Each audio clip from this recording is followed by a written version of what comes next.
Not every adventure is a hero or a villain. They're not all out there for destruction and conquest or freedom and justice. They're not just in the middle, though, because they haven't picked a side. They are concerned with things that are beyond morality, or because they have carefully charted a course between the extremes. Hi, I'm James, and on this channel I talk about the things that I think about, plan, and plot for my tabletop role-playing games. If you like that kind of content, then there's buttons down there for like and subscribe. Today I've been thinking about neutrality. Back when I learned to play, we called it true neutral. As with all alignment videos, if you don't like it, ball it up and throw it in the trash. If it's not useful to you, then don't use it. It's not even that big of a concept in the game anymore. There's not that many mechanical hooks into alignment. I happen to find it to be a useful tool in character role-playing. I think of it as like a silhouette that I can use to define a character before I go into the details, especially as a dungeon master.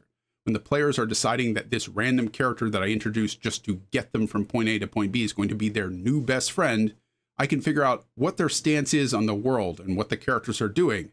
And as we go along, I can start to sketch in more and more until I have a fully realized character. I once had a player in a kind of offhand joking manner tell the table, wow, it's really difficult to be good in this world.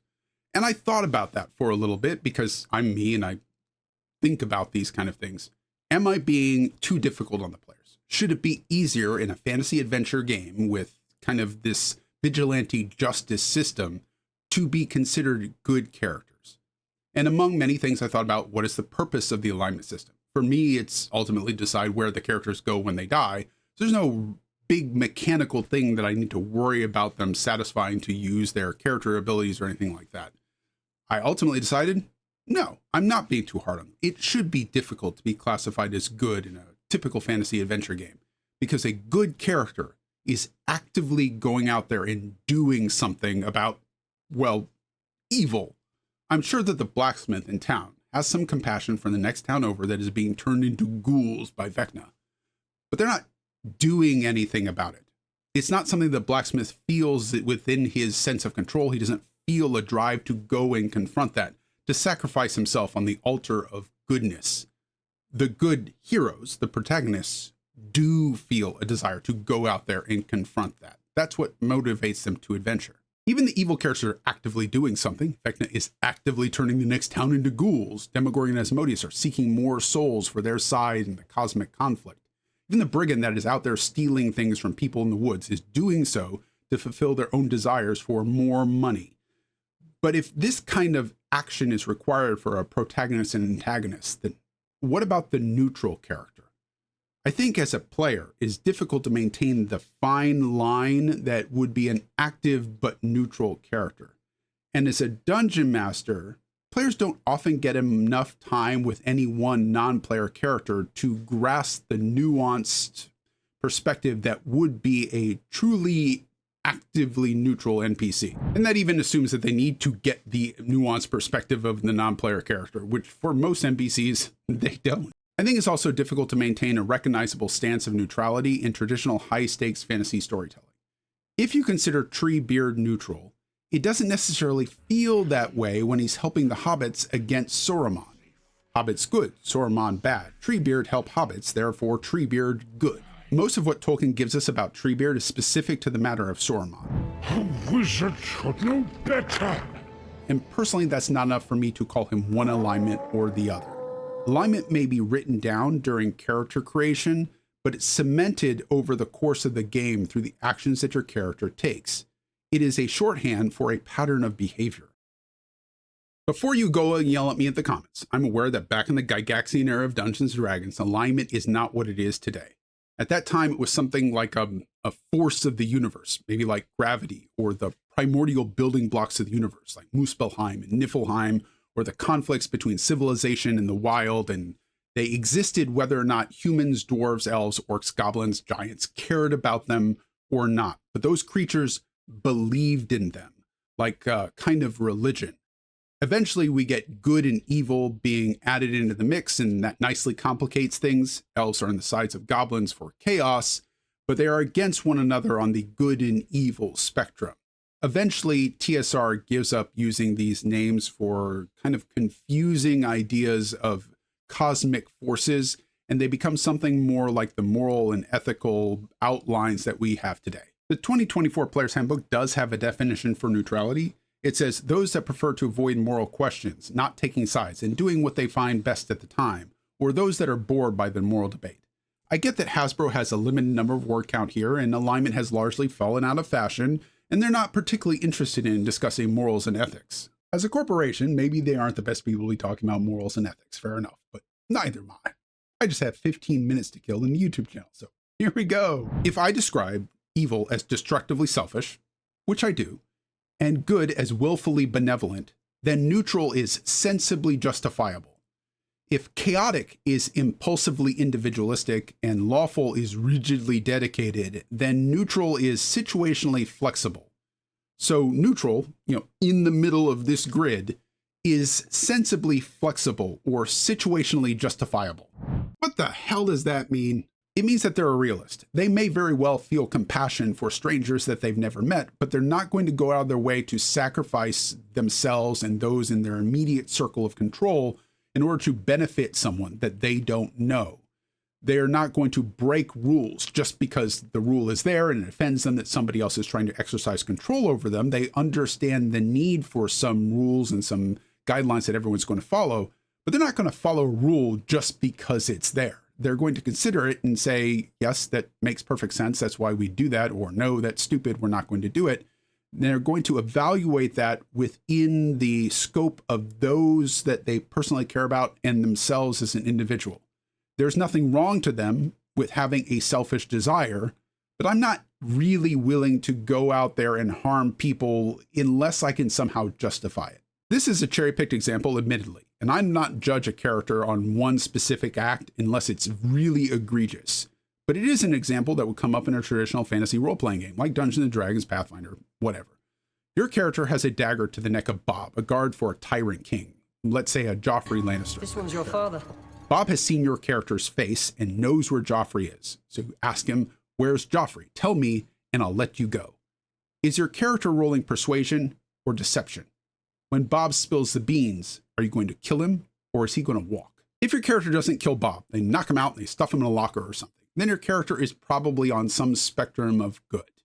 Any way that you look at it, Bob is a loose end, and you have potentially made your ultimate goal, finding and killing the tyrant king Joffrey, more difficult to avoid taking a life. While I as a person prefer characters that are more heroically, morally upstanding, this is a fantasy role-playing game. And as we get further into questionably moral characters, keep in mind that we don't judge actors on the characters that they play on a television show or movie, so we're not going to judge our players for the characters that they play in the game. If your character kills Bob because, why not? He's outlived his usefulness. He told us what he needed to know. What good does it do us to leave him alive? Then I would consider that an evil act. I might even consider it a chaotic evil act if they did it just on an impulse, because got the knife here, Bob's here. Seems like a thing to do. A day the bank was there, and I was there, and there wasn't very much of anybody else there, and it just seemed like the thing to do. Definitely chaotic evil act. They didn't feel like discussing it with the other players, and they're going, that would just be a discussion, and I don't really have time for that, so also definitely a chaotic evil act. Now, if you tell me that your character killed Bob because you were worried that he might run away and alert the rest of the guards and stop you from killing the tyrant king Joffrey, and Joffrey is a bigger threat to the good of the realm than one man's life can justify, then I would consider that a lawful act, because you are judging this on those that you have not met, the good of the entire realm. Pretty easy to see why some people don't like worrying about alignment, right? I'm here to explore dungeons and kill dragons. I don't want to worry about the ethical and moral implications of killing Bob. My character killed Bob because that was my best chance at not being discovered on my way to kill Joffrey. If Joffrey lives, he's going to kill the rest of my family. Better Bob dies than the rest of my family. It may be a subtle difference, but to me it's an important one. Bob isn't dying from malice. He is collateral damage on the way to kill Joffrey. And Joffrey isn't being killed because he represents some external threat to the realm. There's no moral imperative for the good of the kingdom to get rid of Joffrey.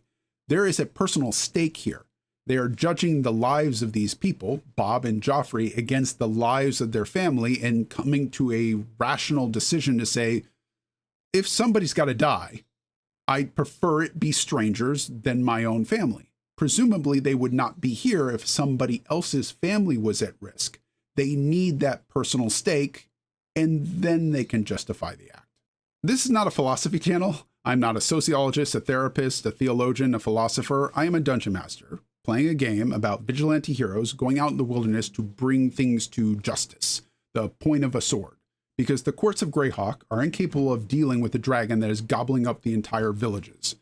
I feel like I shouldn't have to say that, but some person somewhere is going to say that he's talking about real people.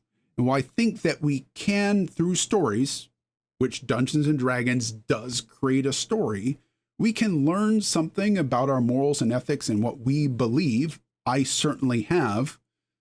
Real people in the real world are in far more complex situations than anything that we're going to come up with at a tabletop role-playing game. Watching a nature documentary, you see a leopard stalking a baby impala, and your heart goes out to that impala. You hope that somehow, miraculously, it will get away until the jaws of the leopard clench around the throat of the impala. And for a moment, you feel some malice towards that leopard for killing the impala. The druid does not. There's no good or evil here. There's only life and death. For the leopard to survive, the impala must die. There is no choice. Questions about morals and ethics, those are for societies. The druid is outside of those structures. What does the druid care if an evil queen runs King's Landing, or if goblins sack a nearby village? Goblins are as natural as dwarves or elves. What does the druid care if goblins rule or dwarves rule, as long as the natural order is upheld? Druids are the go-to example for this because at one point druids were required to be neutral, but many philosophies and religions are founded on the idea of neutrality. The ways of the spirit are not the ways of flesh kind of idea, or knowledge is not good or evil, it's just knowledge. You have many characters that are dedicated to things like life and death, the secrets of unlocking that, science, magic, technology, anything like discovery. Those characters might be neutral. And motivating these characters is pretty easy. It just requires some communication from the player to the dungeon master. The player needs to know what it is that their character cares about. Knowledge, life, death, the forest. And then the dungeon master needs to put that in the game. If the character cares about the discovery of lost knowledge, but doesn't really care how it's used, then put something like the Nether Scrolls into the game. If they care about discovering the secrets of life and death, then make sure there's a lot of undead for the character to go out there and seek those secrets, and there are now undead for the non-evil characters, non-neutral characters to go and defeat. They care about the sanctity of the woods, then every villain that you have should be trying to burn down a forest. Any character that you have that doesn't go out of their way to commit violence, but doesn't mind doing so to prove a point, might be neutral. Monks have this classic thing in fiction where they go out and they fight greater and greater opponents to prove that they're the best, but you could have any martial character do that. A fighter, maybe a barbarian, or possibly even a rogue. These characters wouldn't necessarily be lawful. They are not necessarily disciplined. They don't care about things like honor or cheating or who they serve, a despot or a saint. They just care about the next opponent, proving that they're the best. But they're not chaotic either. They might obey societal norms because it's just easier for them to do so. But they're not going to go out of their way to stop someone that doesn't want to follow those norms. They just don't care. They might want to fight the championship duelist in the next town, but if it's inconvenient for them to do so, or there are specific forms that they have to follow to do that, then they're going to follow those forms. Why not? It doesn't matter to them. It only matters that they get to fight this person and prove that they're the best. And they wouldn't necessarily kill them. If they could prove that they're the best without killing, then fine. They just don't mind if it comes down to that. This kind of alignment is sometimes difficult for dungeon masters when their players choose it, because the players are trying to play that stranger that doesn't really care, the guy with the hood, or the druid that doesn't care about societies, or the swordsman that doesn't care about your money, or that somebody is getting kidnapped from the village. There's nothing in it for them, and they have no personal stake in these people. And to me, that's a little bit, okay, fine. If you don't want to play a character that is interested in this, fine. Then your character gets to stay at home. They don't get to go on the adventure. But there's also a very clear motivation here. If these characters are neutral, but want to be adventurers, then they're doing it because the adventure exists. They are adrenaline junkies going out for fame and glory. If you go to Troy, glory will be yours. They will write stories about your victories for thousands of years. The world will remember your name. Okay, the character that really doesn't care about anything or anyone and doesn't really want to go on the adventure, that is a neutral character. And if you want to play that at a table, it is possible. You're going to have to be much more passive about it. The other players are basically going to have to drag your character along, and it can become very railroady. Adventure just kind of falls on your character's head rather than you seeking it out. And that is possible to do, but in my personal experience, I find other than in very small doses like session 1 or session 2, this gets really old really fast. Neutral characters in fiction are kind of hard to come by because we often want a character to progress over the course of the adventure. They start off kind of neutral, we want to see them become good, or we want to see bad characters get their comeuppance, and we tend to classify the characters that are kind of neutral based on who they've sided with, the antagonist or the protagonist. And sometimes they don't go out on the adventure because they're neutral and they do not care. But they do exist. And one of the ones that I find really interesting is when you have the bad character or the character that is closely aligned to the villain that becomes neutral over the course of the story. You listen. After the next 2 matches, we are scheduled to fight, and you will fight me. So if you leave, you had better make sure you come Vegeta back. starts off as one of the villains, but after Goku defeats him, he progresses into what I would call a neutral character. He eventually gets a family, and he has some affection for them. But for the rest of the main characters that he's around all the time, he only really gets to begrudging respect based on their combat prowess. He now lives on Earth. He doesn't try to conquer it anymore, but he doesn't really care about defending the people there. He only really stops anyone because, will I live here? He really only cares about being the best fighter, proving that he's better than Goku. And he doesn't really care about any collateral damage during the fights. He doesn't go out of his way to cause it. Just, I don't care. To be fair, none of the characters in Dragon Ball Z really care about collateral damage. It's not that kind of anime. I'm told in later series, Vegeta mellows out even further, but that's kind of after my time, so I kind of don't care. Shrek is another character that I would consider neutral.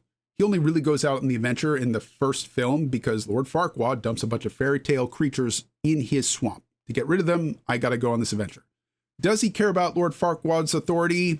He fights the soldiers at the beginning of it and says, no, I don't have to leave my swamp, so he doesn't really acknowledge it, but he doesn't really go back around Farquaad when Farquaad points a bunch of crossbows at him and says, go on an adventure or you die. So he does tacitly kind of agree that, yes, you have some authority to go and command me to go on this adventure.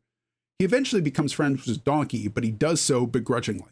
Donkey is so irritating that he has no choice to become friends. Eventually, he does develop feelings for Fiona and stops her from marrying Farquaad, but that is selfish. He loves Fiona, wants her to be with him, not Farquaad. It would have been different if Fiona said, no, well, okay, but I don't have feelings for you, and then Shrek knocks her over the head and drags her off. That would be evil. But they have feelings for each other, so Shrek gets to be neutral. For him to be good, he would have to have cared about the other fairy tale creatures regardless of his own self-interest in them, and he never gets there. It's an alignment video, and I love Deep Space Nine, so there was going to be a Deep Space Nine character in here at some point, and for me, that's Quark. When we meet Quark, he was willing to work with the Cardassians while they were oppressing the Bajoran people, brutally so. So he cannot be a good character. If so, he would have had compassion and tried to work against the Cardassians, and he wasn't. He was willing to hire the Bajorans, but only because they were cheap and he could exploit them. But he's not truly destructively selfish either. There's an episode where he tries selling weapons, and when he starts selling them to both sides and realizes that this is going to cause mass casualties, he has a change of heart. There's also a lot of peer pressure involved in there. He does have a bunch of rules that he's supposed to follow, the rules of acquisition, but he flouts those whenever they're not convenient to him, and he does follow some of the Federation rules, but underneath there, he is a smuggler that is trying to get away with things all the time. So he is always trying to justify his actions in the course of getting more and more profit. There are instances where he willingly puts himself on the line for others, but it's always for people that he's a personal stake in, for those that he knows. It's never for strangers that he's never met. If he does get involved in saving strangers that he's never met, it's because his family has bullied him into it. He only goes along with the rest of the main cast because his family bullied him into it, and because the antagonists are so oppressively destructive that it would cause him business. Ultimately, he never leaves his initial motivation of profit. When playing a neutral character in a campaign, you may end up being more passive in selecting what adventure and what your characters in the party are going to go do, because your character does tend to have a wider scope of things that they care about. So go with the adventurers because they essentially care about these other members of the party. When the good player decides to give a crap about whatever injustice is over there, you'll go along with it because, sure, why not? It's an adventure. When the evil characters find something that's going to give them more power so that they can conquer the world, then, I don't know, why not? Sounds like fun. It'll get me in the history books. It's not that your character doesn't have motivation. They're just easier to accomplish those motivations with any adventure. They are things like money, power, and glory. And if you do find something that your character cares about specifically beyond that, you are within your rights as a player to turn to the other players and say, look, I went on the things that your characters cared about. Time to return the favor. You get the spotlight too. Just easier to accomplish your goals in any adventure. Your character would not resist orders and societies or things just out of hand. They wouldn't disobey the king just because the king told me to do something, and what right does he have? Funny Hat does not confer the ability to boss me around. They do it because, I don't know, it's not going to really bother me to do it. It seems like it's easy enough to just obey the rules. But if they have to break their oath to the king and say, look, the king didn't say anything about this gold that we just took out of the goblin's nest. I killed all the goblins. What the king doesn't know about isn't going to hurt them. So I'm just going to take this 500 gold and he doesn't need to know about that. Your character wouldn't go out of the way to cause deaths, and they wouldn't go out of their way to save lives. Your character finds out that in a nearby tomb, there's a Necronomicon, but a dragon is about to kill the village and burn it all to the ground. Your character may very well go after the Necronomicon. That's that village's problem. I'm not the one that's destroying them. The dragon is. What, are we the only group of adventurers here? Somebody else can go deal with that this time. Until next time, Dungeon Masters, remember, you're a player too. Try to have some fun.